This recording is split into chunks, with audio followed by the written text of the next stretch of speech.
আসসালামু আলাইকুম দর্শক, কেমন আছেন আপনারা সবাই? আশা করছি ভালো আছেন। আজকে আমি কথা বলবো রবীন্দ্রনাথ ঠাকুরের ডাকঘর নাটকটি নিয়ে। রবীন্দ্রনাথ ঠাকুরের রূপক অথবা প্রতীক নাটকগুলি যে একটি নির্দিষ্ট স্থানের অধিকারী একথা অনস্বীকার্য। বাংলা সাহিত্যে এই ধরনের নাটক আগে রচিত হয়নি বললেই চলে। ডাকঘর নাটকটি রবীন্দ্রনাথের অরূপ সাধনার যুগের রচনা। রবীন্দ্রনাথ ঠাকুরের ডাকঘর নাটকটি একটি রূপক সাংকেতিক নাটক। 1912 সালের 16 জানুয়ারি নাটকটি প্রকাশিত হয়। নাটকটিতে নাট্যবস্তু বা আখ্যান ভাগ সুসংহত নয়, বরং একান্ত সংলাপ সর্বস্ব এই নাটকের বিষয়বস্তু বিশ্বাত্মার সঙ্গে জীবাত্মার যুক্ত হওয়ার পরম আকাঙ্ক্ষার গুরুতত্ত্ব। তথাপি নাটকটি বেশ জনপ্রিয়। ডাকঘর একাধিক ভাষায় অনুদিতও হয়েছে।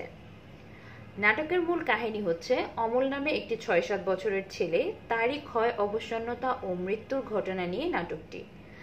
শারীরিক বদ্ধতার মধ্যে, ক্লান্তি ও অসহায়তার মধ্যে তার মনটি কেমন উজ্জ্বল চঞ্চলতায় দেশ বিদেশ পরিক্রমায় ছুটে যেতে চাইছে, এই দ্বন্দ্ব সমগ্র পরিসর জুড়ে ফুটিয়ে তোলেন লেখক রবীন্দ্রনাথ। নাটকে মৃত্যুর উপস্থিতি প্রতীকী। মুক্তির কথাটা এসেছে ব্যঞ্জনায়। রাজার ডাকঘর, ডাকঘরের নানা ডাকঘর করা এবং তাদের বই নিয়ে আসা রাজার চিঠি সবই এই প্রতীকের অঙ্গ। এবার আসি রূপক নাটক মূলত কি। রূপক নাটক বলতে বোঝায় বিশেষ ধরনের একরূপ রচনা, যাতে কাহিনী, ঘটনা, চরিত্র প্রভৃতি উপায় বা উপলক্ষ মাত্র, এবং লক্ষ্য হচ্ছে কোনো ভাব বা তত্ত্ব। আপাত কাহিনীর সমান্তরালে অন্তর্নিহিত ভাবার্থকে ব্যক্ত করা হয় এই নাটকে। রবীন্দ্রনাথের একটি গান আছে, কোথাও আমার হারিয়ে যাওয়ার নেই মানা মনে মনে, অথবা আমি চঞ্চল হে আমি সুদূরের পিয়াসী। ডাকঘর নাটকে এই সুদূরের সংকেত, অজানার ইঙ্গিত সকরুণ গীতিমাধুর্যে আত্মপ্রকাশ করেছে। অমল, সুধা, ঠাকুরদাদা, ডাকঘর করা অদৃশ্য রাজাকে কেন্দ্র করে এমন সুন্দর করুণ একটি রহস্য ঘনীভূত হয়েছে এবং এমন সুকৌশলে শেষ পর্যন্ত সেই রহস্যটিকে ধরে রাখা হয়েছে যার তুলনা অন্য সাংকেতিক রহস্যময় নাটকগুলিতে নেই। ডাকঘর নাটকের চরিত্রগুলি অধিকাংশই রূপক বা সাংকেতিক। নাটকের কেন্দ্রীয় চরিত্র অমল, যার অর্থ অমলিন। রুগ্ন বালক অমল অভিজ্ঞ বিষয়ী মাধব দত্তের পোষ্যপুত্র, অর্থাৎ তার পালিত পুত্র। সম্পর্কে তিনি অমলের পিসামশাই। অসীম মমতাবশত মাধব দত্ত রুগ্ন অসুস্থ অমলকে ঘরের বাইরে যেতে বারণ করে দেন, কারণ কবিরাজের মতে শরৎকালের রৌদ্র আর বায়ু দুই ওই বালকের পক্ষে বিষবৎ। অর্থাৎ শরৎকালের রোদ এবং বায়ু তার জন্য ক্ষতিকর বা তার স্বাস্থ্যের জন্য ক্ষতিকর। অমলের যে অসুখ তাও প্রকৃত বাস্তব ব্যাধি নয়, আত্মার বন্ধন পীড়নের ব্যাধি। শাসনের চাপে ক্লান্ত পীড়িত আত্মার ক্রন্দন ও তার মুক্তির ইঙ্গিত নাটকে তুলে ধরা হয়েছে। লৌকিক কবিরাজের চিকিৎসা শাস্ত্র জ্ঞান আমাদের জানিয়ে দেয় যে অমল মৃত্যু পথেই চলছে। তাই স্বয়ং রবীন্দ্রনাথ ঠাকুর বলেছেন, ডাকঘরের অমল মরছে বলে সন্দেহ যারা করে তারা অবিশ্বাসী। রাজবৈদ্যের হাতে কেউ মরে না, কবিরাজটা ওকে মারতে বসেছিল বটে। তাই রাজকবিরাজ এসে অমলের ঘরের সব দরজা জানলাগুলি খুলে দেওয়ার সঙ্গে সঙ্গে সে সুস্থ বোধ করে, তার ব্যথা বেদনার অবসান ঘটে এবং অমল ঘুমিয়ে পড়ে। তাই রাজকবিরাজের মুখে শোনা যায়, এলো এলো ওর ঘুম এলো, আকাশের তারাটি থেকে আলো আসুক, ওর ঘুম এসেছে। এই নাটকের নায়ক অমল চরিত্রের বৈশিষ্ট্য মোটামুটি দুভাগে ভাগ করা যায়। প্রথম স্তরে প্রকৃতির সঙ্গে একাত্ম হওয়ার আগ্রহ তার চরিত্রে লক্ষ্য করা যায়, আর দ্বিতীয় স্তরে রাজার বা অরূপের জন্য উদ্বেগ। দ্বিতীয়টি যে প্রথমটির পরিণাম তা কবি সুস্পষ্টভাবেই বুঝিয়ে দিয়েছেন। অমলের বিভিন্ন উক্তির মধ্য দিয়ে এই কথাটি স্পষ্ট হয়ে উঠেছে যে সে পণ্ডিত হতে চায় না। সে বলছে, আমি যা আছে সব দেখবো, কেবলই দেখে বেড়াবো। অর্থাৎ দেখার যে আকাঙ্ক্ষা, দেখার যে ইচ্ছা তার মধ্যে তা ছিল ব্যাপক। আমার ভারী ইচ্ছে করছে ওই সময়ের সঙ্গে চলে যাই, যে দেশের কথা কেউ জানে না, সেই অনেক দূরে। অমলের নানা উক্তির মধ্যে সেই অচিনপুরের ইশারা রয়েছে। যারা বিষয়ী সংসারী তথা মাধব দত্ত বা পঞ্চানন মোড়ল এর মতো লোকেরা সুদূরের আহ্বান, অজানার ইঙ্গিত শুনতে পায় না, দেখতেও পায় না। তাই রাজার কাছ থেকে চিঠি আসবে শুনে মাধব দত্ত আতঙ্কিত হয়। তার দৃষ্টি সংকীর্ণ ও সীমিত। অমল যে লোক কল্পনাতীতের ডাকঘর থেকে চিঠি পেতে পারে, একথা বিশ্বাস করতে না পেরে মোড়ল তাকে নিয়ে ঠাট্টা করে। অর্থাৎ তার কাছে মনে হয় রাজা লিখবে অমলকে চিঠি, ঠিক এরকম একটি ব্যাপার। নাটকের গুরুতত্ত্বের ভাষ্যকর হলেন ঠাকুরদাদা। তার দৃষ্টি স্বচ্ছ, তিনি অনুভব করতে পারেন সুদূরের আহ্বান। ঠাকুরদাদার কল্পনা শক্তিও অমলের কাছে হার মেনেছে। একটা উক্তিতে সেটা বোঝা যায়, অমর নবীন চোখ তো আমার নেই, তবু তোমার দেখার সঙ্গে সঙ্গে আমিও দেখতে পাচ্ছি। এরপর অমলের সঙ্গে আরো 3টে চরিত্রের যোগ বেশ নিবিড়, দইওয়ালা, প্রহরী ও সুধা। দইওয়ালার দই বেচার সুর ও নানা জায়গায় তার ঘুরে বেড়ানোর স্বাধীনতা অমলকে মুগ্ধ করে। প্রথমে বিরক্ত হলেও পরে অমলকে না ভালোবেসে পারে না দইওয়ালা। দই বেচারও যে কত সুখ সে অমলের সঙ্গে আলাপে বুঝতে পারে। আমার কোনো লোকসান হয়নি, দই বেচতে যে কত সুখ সে তোমার কাছে শিখে নিলাম। অর্থাৎ অমলের সাথে কথা বলে সে আসলে বুঝতে পারলো দই বেচার মধ্যে যে কি আনন্দ রয়েছে। অন্যদিকে প্রহরী যেন এখানে সময় তথা কালের প্রতীক হয়ে উঠেছে। ঘন্টা এই কথা সবাইকে বলে, সময় বসে নেই, সময় কেবলই চলে যাচ্ছে। সময় কোথায় যায়? অমলের শিশুসুলভ প্রশ্নের উত্তরে সে জানায়, সে দেশে সবাইকে যেতে হবে। প্রহরী এখানে কালের যাত্রার ব্যাখ্যায় মৃত্যুর দেশের ইঙ্গিত দিতে গিয়ে জানায়, সময় হলে তবে ঘন্টা বাজিয়ে দেই। অর্থাৎ এখানে মৃত্যুর সময়কে ইঙ্গিত করা হয়েছে। রাজার ডাক হরকরাদের নামটিও লক্ষ্য করার মতো। একজনের নাম বাদল ও আরেকজনের নাম শরৎ। এই নাম দুটি যেন ঋতুর প্রতীক হিসেবে উঠে এসেছে। প্রকৃতিও এই নাটকে বিশিষ্ট স্থান পেয়েছে। বস্তুত ডাকঘর নাটকে মানব চিত্তের যেটুকু পার্থিব রস ও রহস্য তা সুধাকে কেন্দ্র করেই। অমল যে শুধু প্রতীক হইয়া ওঠে নাই তাহা সুধার জন্যই। নাটকের শেষে দেখা যায় সুধা অমলের জন্য ফুল এনেছে, কিন্তু তখন অমল ঘুমের অতলে ডুব দিয়েছে। তাই সে রাজকবিরাজকে বলেছে, বলো যে সুধা তোমাকে ভোলেনি। এই কথাটিতে যেন মানব রসের সঞ্চার করেছে। সুধার হাতের ফুল মূলত প্রেমের প্রতীক।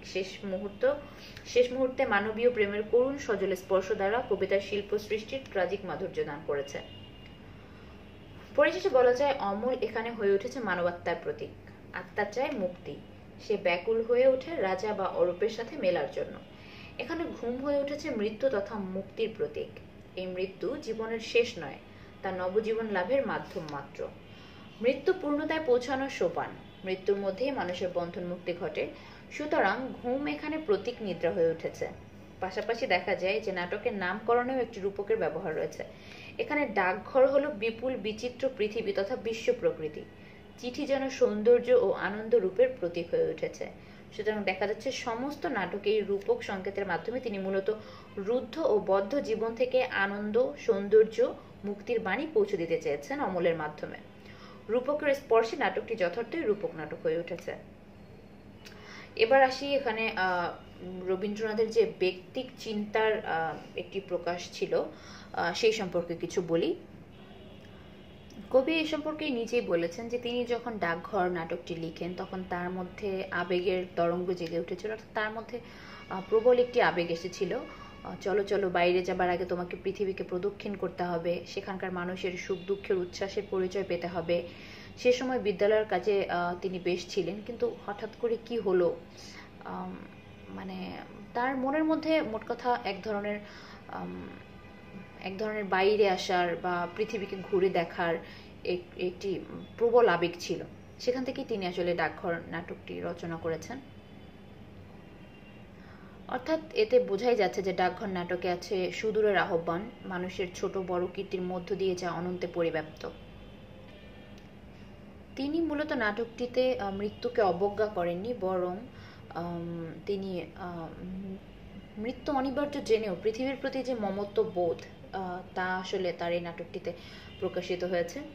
কারণ নাটকে দেখা যায় যে অমল গৃহে বন্দী, তার পৃথিবীও জানালা দিয়ে দেখা, কিন্তু তা কোনোভাবেই ক্ষতি একথা ভাববার কারণ নেই।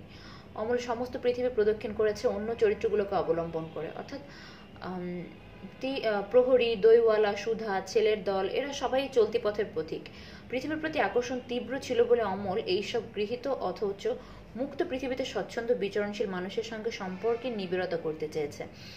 আর উল্লেখিত চরিত্রসমূহ অমলের নির্মল প্রাণে বহির্জগতের বিচিত্র রূপ, রস, গন্ধ, বর্ণের প্রতিবিম্ব ও প্রতিফলন ঘটাতে সক্ষম হয়েছে। এ কাজ করার জন্য তারা বক্তব্যে কখনো প্রত্যক্ষ, কখনো ছলের আশ্রয় নিয়েছে। অন্যান্য চরিত্রের সঙ্গে অমলের এই সখ্য ভাব কবিরাজ ও মাধব দত্ত সহ্য করতে পারেনি। অর্থাৎ তাদের কাছে আসলে ব্যাপারটি সেরকম ভালো লাগেনি।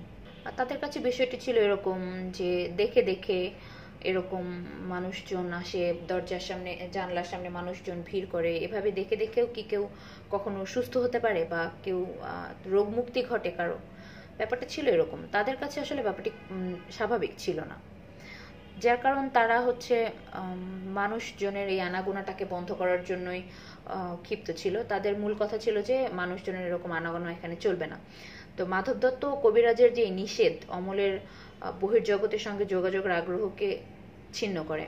তারপরও সে এসব বিধিনিষেধ উপেক্ষা করতে চায়। অমল যেন রবীন্দ্রনাথের কবিতার সেই নিরুদ্দেশ মেঘ বা পশ্চাতের শক্ত বাধা ছিন্ন করে সুদূরের আহ্বানে সাড়া দিতে চায়। অমল সুদূরের হাতছানি পায় দইওয়ালা, প্রহরী, সুধা প্রমুখের কাছে, যারা ক্ষণিক কথা বলেই দূর দেশের পথ নির্দেশ করে চলে যায়।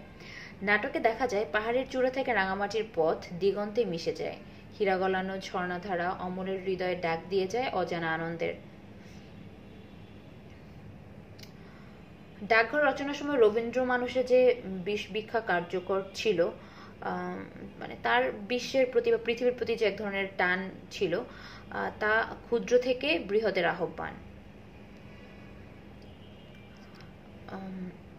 পৃথিবীর রূপ, রস, বর্ণ, গন্ধ এগুলো অমল উপভোগ করতে চায়।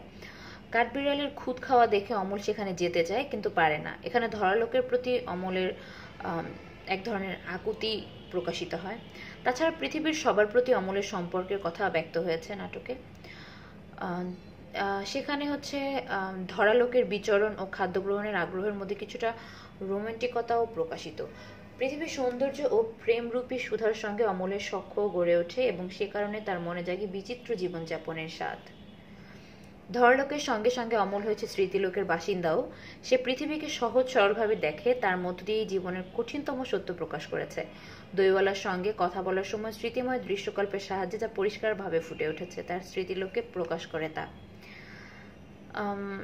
তাই দইওয়ালার সঙ্গে কথা বলার সময় তার মনে হয়েছে যে শ্যামলী নদীর তীরে যে সেই গ্রামটাকে সে হয়তো চেনে। অর্থাৎ সর্বোপরি সমগ্র নাটকে দেখা যায় অমলের ধরালোকের প্রতি এক ধরনের আগ্রহ, এক ধরনের টান। পরিশেষে বলা যায় যে ডাকঘর নাটকের রচনা কুশলতার মধ্যে রবীন্দ্রনাথ চমৎকার কিছু রূপকল্প সৃষ্টি করেছেন। তিনি জীবন প্রাচুর্যের সম্ভাবনাময় অমলের ত্রিলোকচারিতা ফুটিয়ে তুলেছেন আপন অভিজ্ঞতা ও বোধের আলোকে। নাটকের শেষ পর্যন্ত শেষের যে উক্তি, সেই উক্তিতে আসলে এটি বোঝা যায়, বলো যে সুধা তোমাকে ভুলিনি। অর্থাৎ এই না ভোলাই হচ্ছে মর্তাকর্ষণ, অর্থাৎ পৃথিবীর প্রতি আকর্ষণ। ডাকঘরের ত্রিলোকচারিতার মধ্যে এই অনুভবই হচ্ছে মুখ্য। ধন্যবাদ সবাইকে এতক্ষণ ধরে শোনার জন্য। যদি আমার ভিডিওটি আপনার ভালো লাগে তাহলে অবশ্যই আমার চ্যানেলে লাইক, কমেন্ট এবং সাবস্ক্রাইব করবেন। ধন্যবাদ।